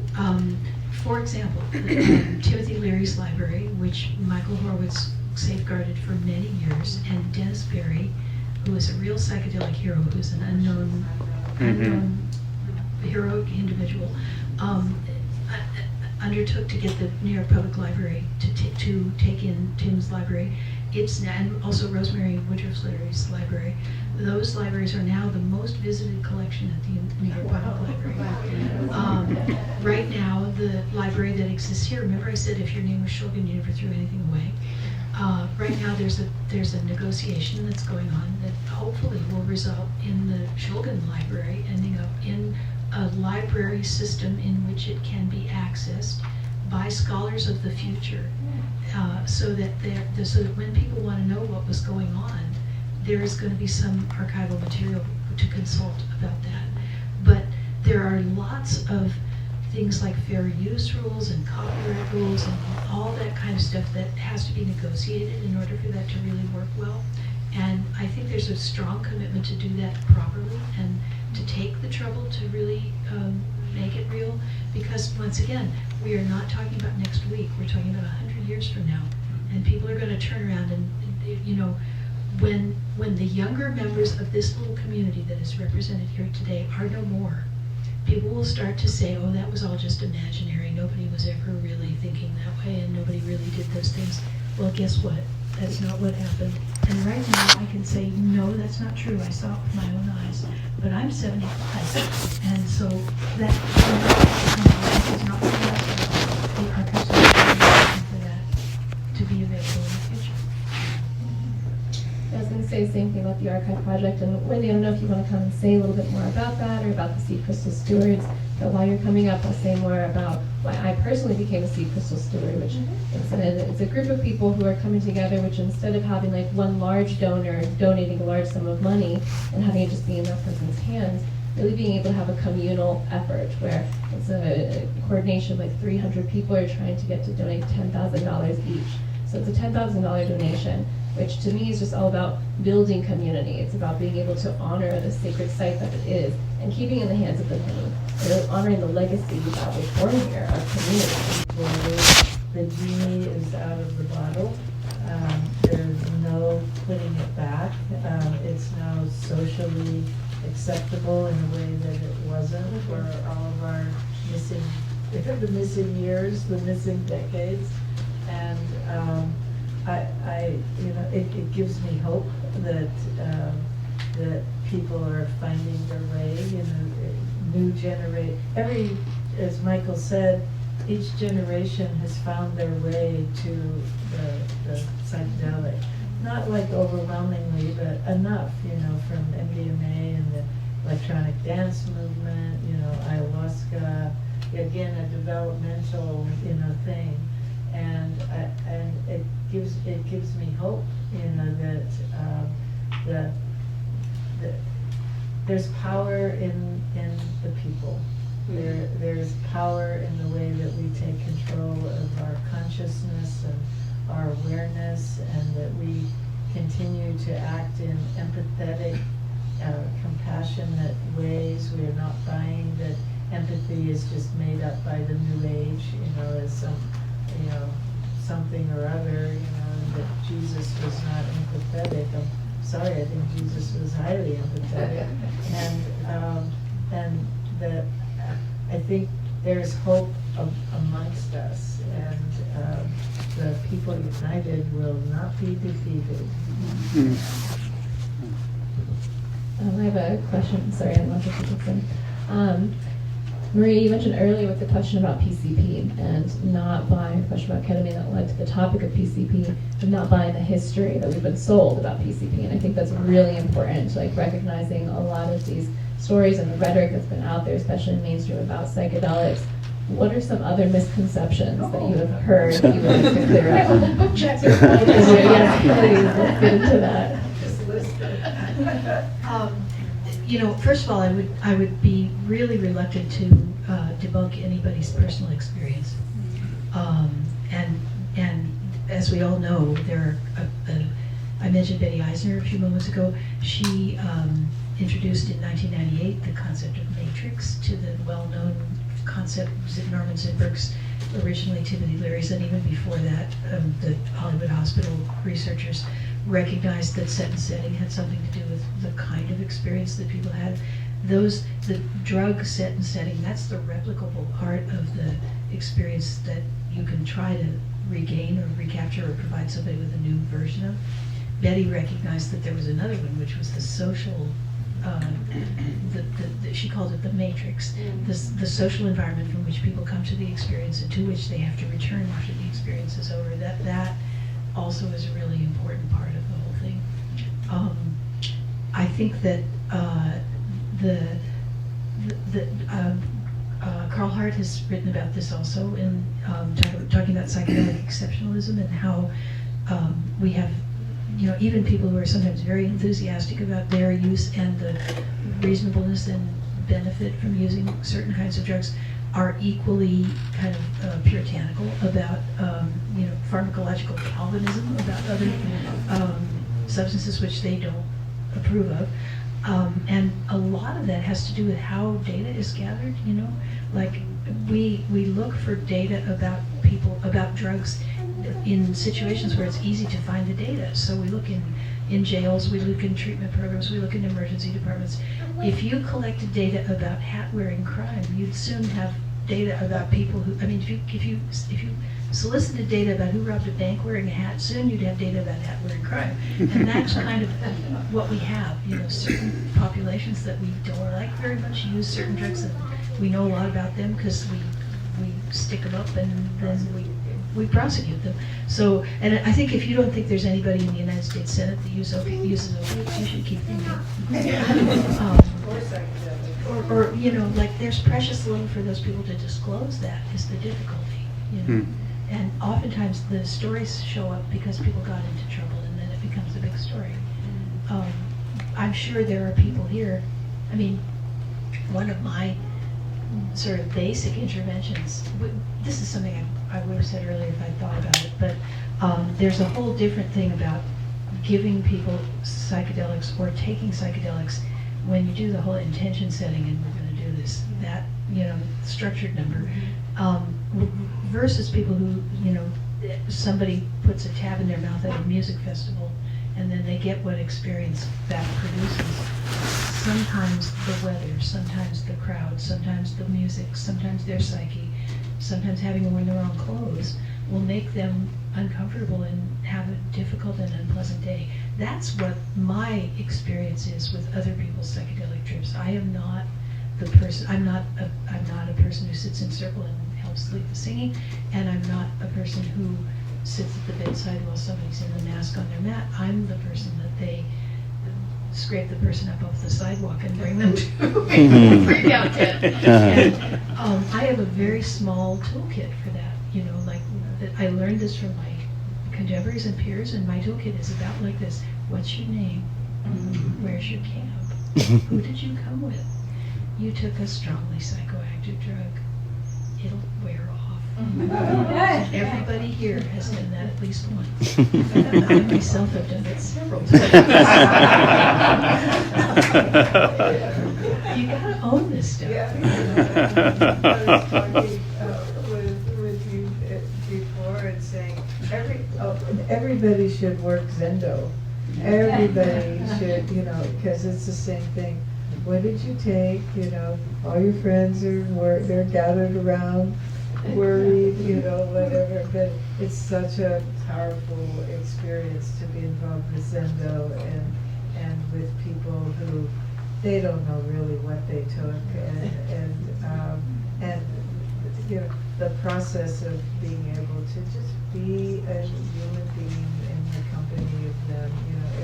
It's such great training. Such great training. And recently, I was told a data collection, Oregon, very skilled facilitator. Somebody came in. He totally freaked out. It was recorded, major adverse effect, because part of the data collection is not just all the unicorns and the rainbows that happen for people, but adverse effects are really important. This guy freaks out, gets violent with her, runs out of the room, escapes, and a day later is picked up and hospitalized. Okay. So recorded, big adverse effect, big negative thing. A week later, he's talking to the therapist and the therapeutic community there, and he says, "This was the best thing that ever happened to me." That did not get recorded. This was the most profound experience of my life, and I'm totally transformed as a result of having that. And so we never know, right? Well, Julie Holland wrote a whole book about her experience as a psychiatrist at Bellevue, where she was able to bring people from that kind of disorganized experience into something which they then later recognized as productive by just being that kind of nurturing presence for them. That's an important thing. A couple of years ago, Limino and with Susie's help here, we did a survey. We had like 64 questions, and we had 1,200 respondents, almost a 95% completion rate, which is kind of unheard of in a survey. And some of the questions were about bad trips, not just challenging trips, but bad trip. And people got to also write comments, and the people love to talk about their. We have a lot of information. It's like being invited to somebody's house with your carousel of slides from your vacation. Exactly. But people who were disorganized for a year still reported that was a really valuable experience. And one of the things that was fascinating in the survey too, we asked people, how do you take psychedelics? And we expected it to be festivals. That was all of our expectation, that it would be at festivals. And it turned out it was in private homes and in nature and in a company of friends and family. And I thought, and it was definitely a psychedelic community. We also asked, as a result of a psychedelic experience, did you ever end up living in your car? And yes. And we asked that because we knew over the years, because we knew that happened to people. We also asked, did anybody move to Mount Shasta?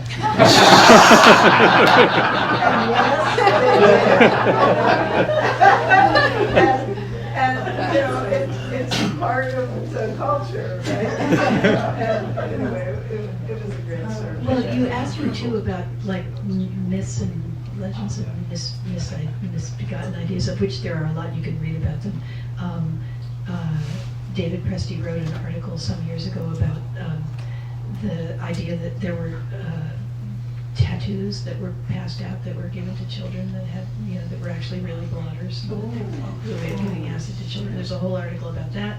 There's an article that I wrote in a textbook, which is unfortunately titled The Handbook of Medical Hallucinogens.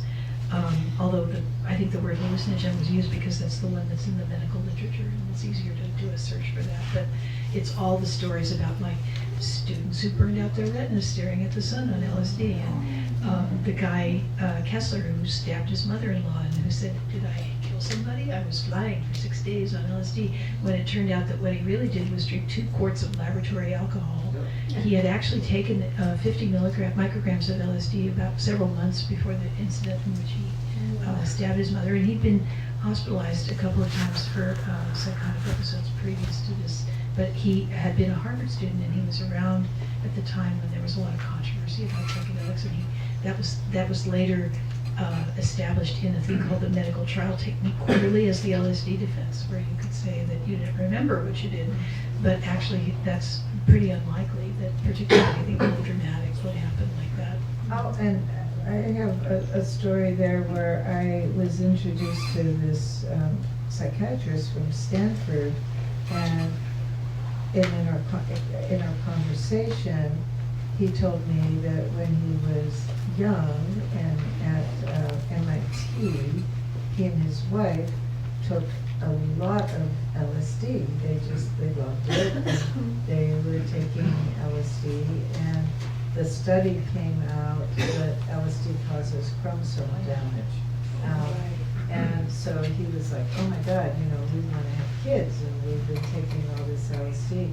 He was a scientist, so he ended up writing the definitive paper debunking that whole, experience, and went on to have a healthy daughter. And I asked him, do you think your daughter was conceived on LSD? And he said, I don't know, And because I've met several adult children who were consciously conceived on LSD. And I find them interesting because they tend to have a very, very open philosophy towards life, and they're not really interested in any kind of expanded state or taking substances. They're kind of naturally there. So I asked him about his daughter, and he said, "Yeah, we still like our psychedelic. She's never been interested in it." And he's like, she very well could have, conceived on it. There is one thing I would really like to call to your attention, though, as a warning, and that is that in my attempt to study the mistaken ideas that have been perpetuated about psychedelics from the last century, I started trying to figure out how we could prevent that from happening again, and it's going to require a certain amount of conscientious attention to the way things are reported. And I would encourage you to think about the fellow that I believe what happened to him was he went to somewhere in the Pacific Northwest to go to a group, like a friend group that was having a meeting in which, I think it was a men's group, and I think there was a certain amount of personal sharing around the group, and some mushrooms were consumed as a part of the experience. And he had a real profoundly emotional experience.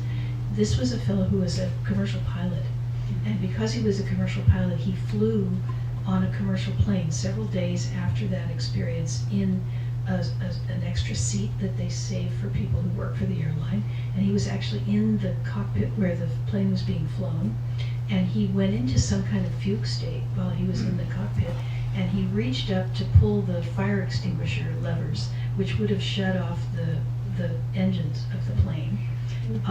And he was stopped by the pilot and co-pilot who were there with him. So nothing bad happened, but he was absolutely arrested, and it was a big story in the news. Now, I watched that story develop in the news the first week or so that that story was being reported. The story that I just told you, that there was an event that had something to do with emotions and the death of a friend, and then there was some time, and then there was this event with the plane.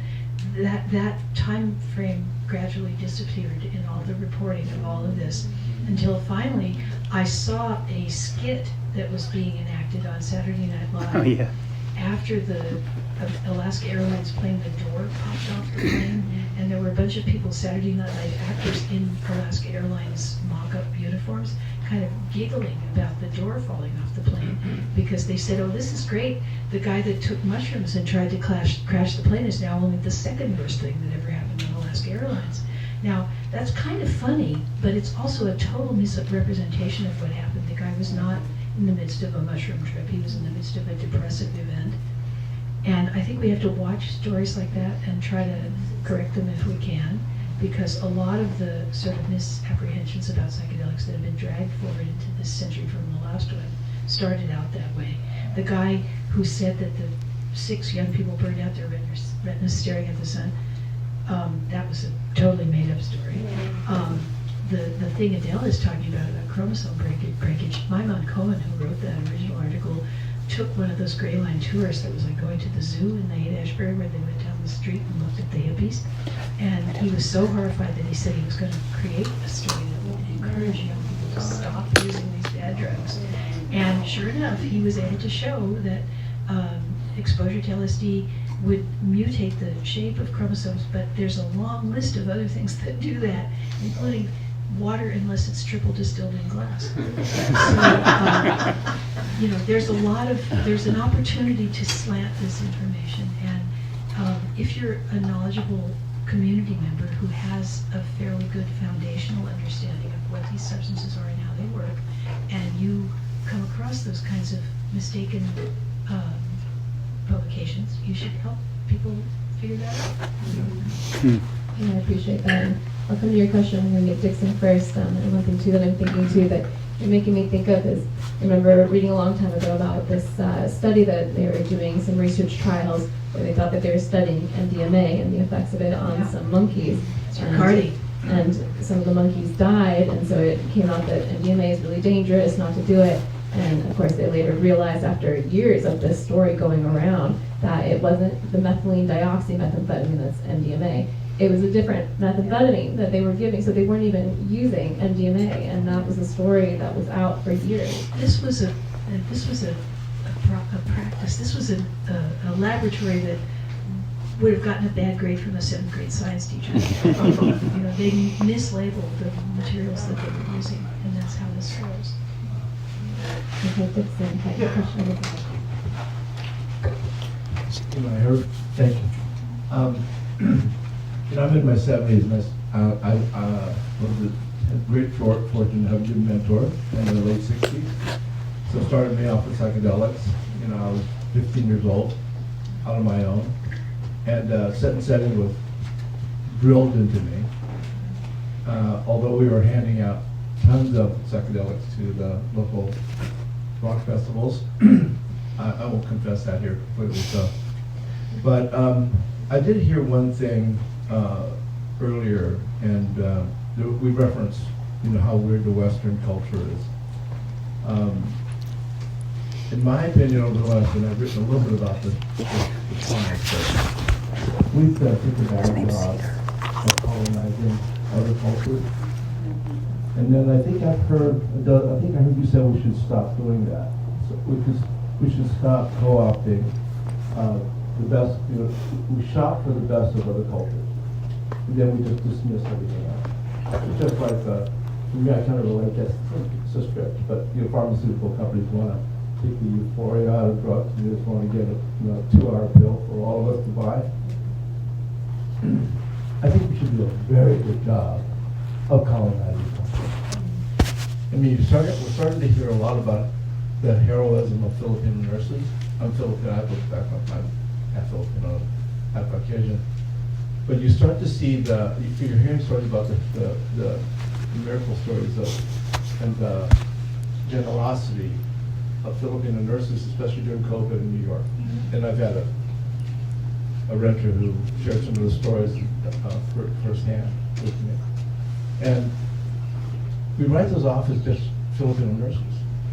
But rarely do we mention, and you'll start to hear more of this in the culture because some people are writing about it, which is in the Filipino culture, there's a thing called kapwa. And kapwa, K-A-P-W-A. And it's now being developed more further since the 70s as a very distinct Filipino culture. And it's where the essence of it is, I see you in me. And when we're on, and I remember being on psychedelics, that was one of the most wonderful things that occurred to me. And it helped me wash away that 12-year-old Catholic boy mentality that got beaten in me by the holy name nuns. Oh, holy name nuns. But they were rough. The Irish ones were really tough. But that, I discovered that. And then 50 years later, I'm researching about culture because I'm a culture guy and an adult development expert. And I land on this, having been colonized almost completely, being first born here in the United States. I dismissed all my Filipino culture. But I landed on it about 10 years ago and realized kapwa is the very thing that we're after, the psychedelics. That oneness that we're looking for, that's it. So I really, I'm gonna back Shulgin. I'll support whatever way I can. But I really do pray that the best of the indigenous cultures shows up here somehow. Okay? Now, I'm not trying to enroll you in anything, but I really hope that happens because we can't half-ass colonizing anymore. Let us, the Filipinos, we're going to handle that. There's a bunch of them are going to have my ass because I said this. But I'm going to say it's your responsibility to decolonize yourself. Yes. But for the rest of y'all, I think you should really colonize yourself. I mean, you should really colonize us Filipinos and our culture deeply because there's some really good stuff going forward.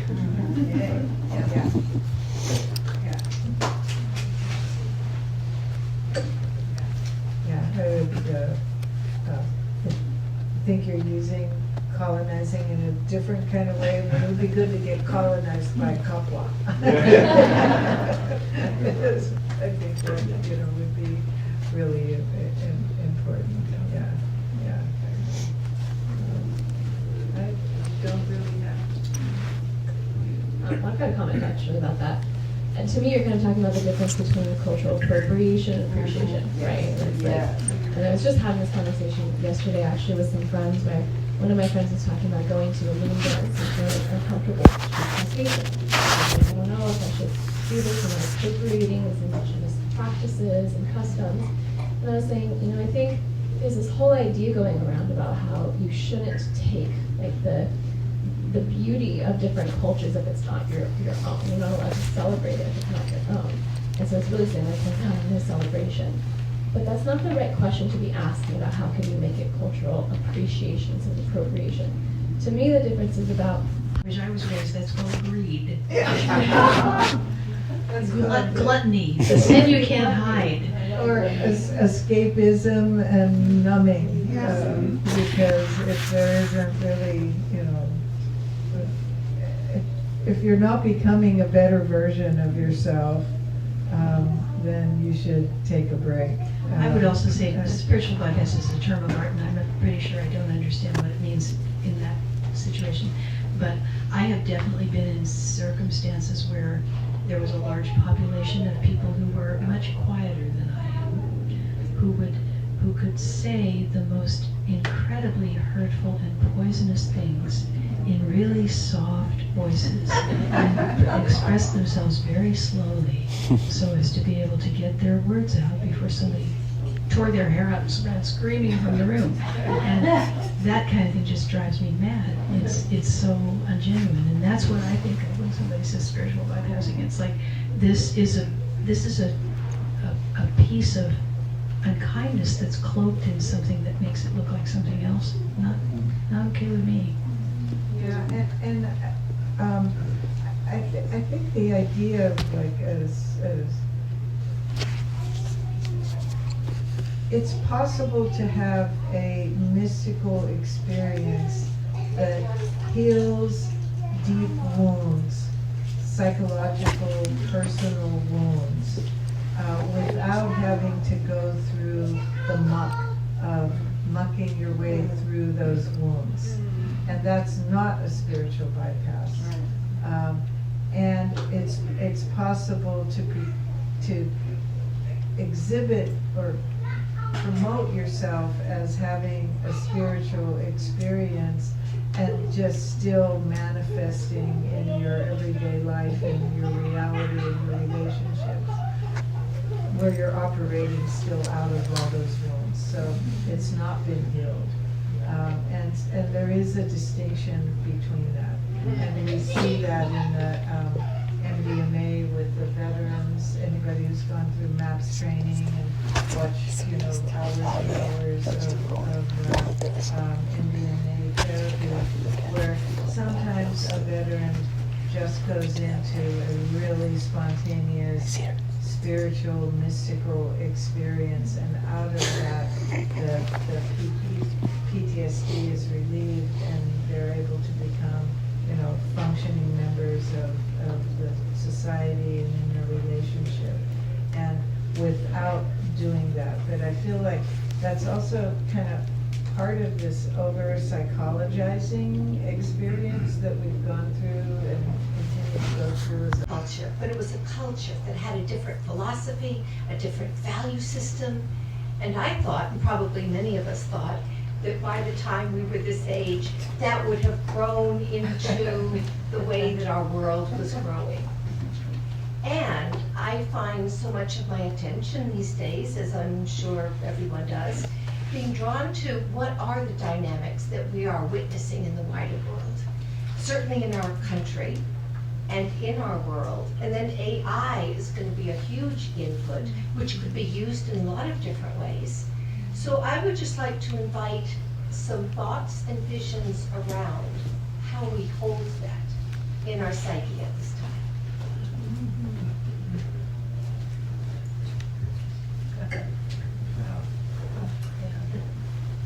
I'm afraid it's going to be underground, because I think the project that is starting, and it doesn't seem to just be in this country, it seems to be a worldwide project, to reestablish some authoritarian and repressive codes that we disestablished, is, at the moment at least, it's experiencing a rather unsettling amount of success. And what that means is being somebody who espouses these ideals and traditions may become once again a dangerous thing to be. And we may be called upon to stand up for that. And I wouldn't be surprised if that's what happens. I wish I had something more encouraging to say. It's a tradition. It's the tradition of the Shambhala warrior that Joanna Macy brought forth and taught, that yes, it is the individual armed with compassion and interconnectedness. Those two tools will go into the heart of the beast and dismantle it. Stay tuned. Questions? There's two very patient questions out there. Thank you so much for your time and sharing your wisdom and experience. I'm curious on what's your favorite psychedelic? If you probably would like to share an experience out of that use of the psychedelic that connected you with your community, with your family, with your friends, or even gave you a glance into what practice you will hold. Being 75, I drank too much water, so I'll be right back. But I have to acknowledge that LSD is the doorway through which I entered this room, and it's also the doorway through which the culture to which I belong entered this room. So there is a certain kind of reverential, respectful attitude toward LSD that is owed to it by me. I also find that because it, depends on whether the investigations, scientific and anthropological and botanical investigations of the Eleusinian mysteries demonstrate to anybody's reliable extent that there was some psychoactivity in the potion that was drunk in Eleusis, and that it may have been related to something that we now can experience as LSD. Or if it's a molecule that was just created in the laboratories of Sandoz by Dr. Hoffman, it does it unencumbers the whole reality of LSD as a pathway from any concerns about appropriation of somebody else's tradition. For me, to the extent that there's a cultural container for the use of LSD, I'm it. So I don't feel like I have to worry about that very much, and I think that's a reasonable and good thing to be concerned about. So I would say, in answer to, it's not to say that I would, it's like if somebody offered me a beautiful mushroom, I would not turn it down. But you asked me what's my favorite, and so in answer to that question, I have to really say that for all the reasons that I just gave. And I'm going to be interested to see what Adel does with this question. Yeah, we'll let Adel answer that when she comes back. Actually, she's right here.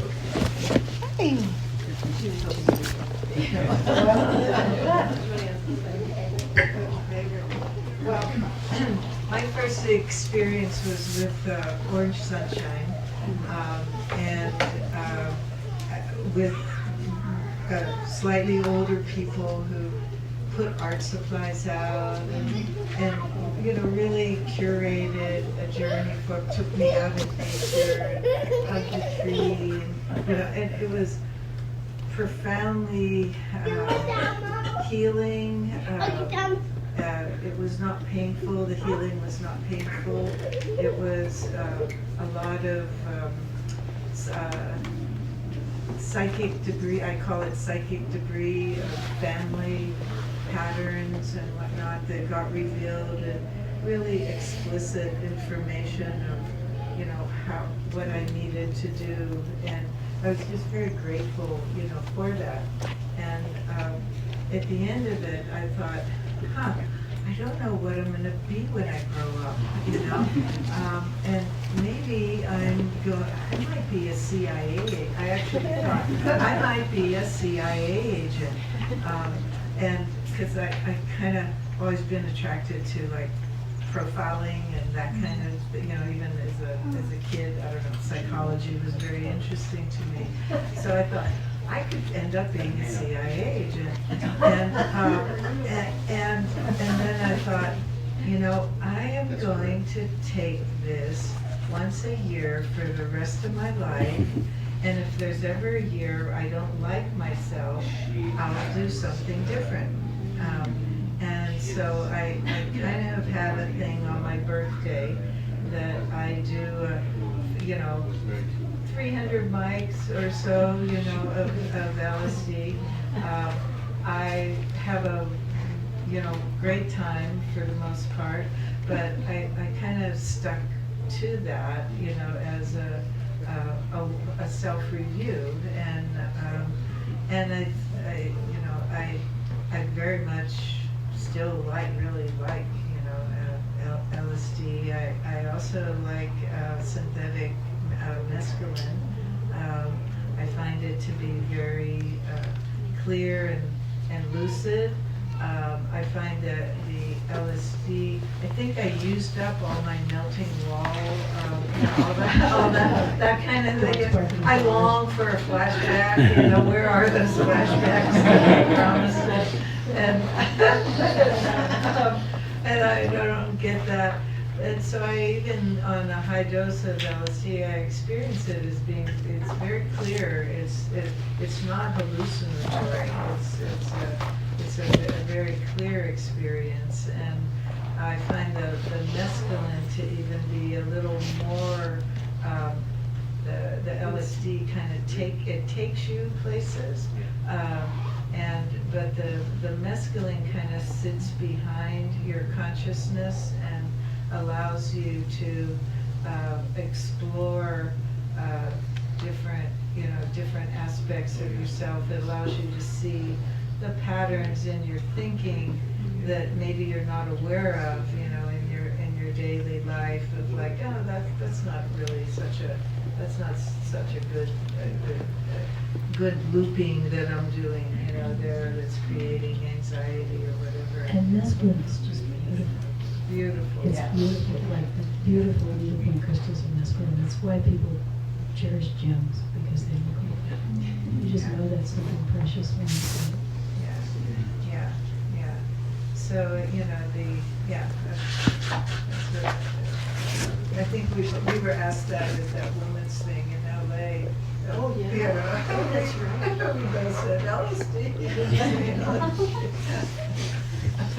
Ignore my patient piece in the back. Here we go. Thank you so much. So, in the spirit of lore in the psychedelic culture that needs to be maybe cleared up, or that could persist with some untruths in it, is this concept of you won't ever come down. And I think for anybody who does any kind of serious exploration, it's a point I think that's been exploited in anti-psychedelic propaganda and driven fear into, sincere explorers. And I've realized it's an obstacle to overcome psychologically when you're in a very deep experience. It's a trick your mind can kind of play on you, is to repeat this idea. Wow, you really have done it now. You're never going to come down. And having worked in, I know Maria, she's worked in bad trip tents and stuff. I'm just curious if you believe there's any truth to that outside of something like a latent, schizophrenic episode being, churned up by an experience, but just for a normal functioning, psychologically healthy individual, if it always resolves. I have, barring that kind of individual genetic propensity or some kind of mental, diagnosable thing running through a family line, but I can say that back in the 60s, when you would be given LSD for the first time, or you would be giving LSD, the common question was, how long does it last? And we would always say, the rest of your life. And, so there's that kind of cosmic, take on it. And I think, that fear, but that fear that you're talking about of, I was doing some work with a hostage rescue guy. He's like 6'8", this is like somebody who could kill you, right? And he had such a hard time on the launch. He would not lay down, and I had to walk him around, and finally he was like, this was a bad idea. This was a really bad idea, really bad idea. And he said, am I gonna die? And I said, yeah, just not today.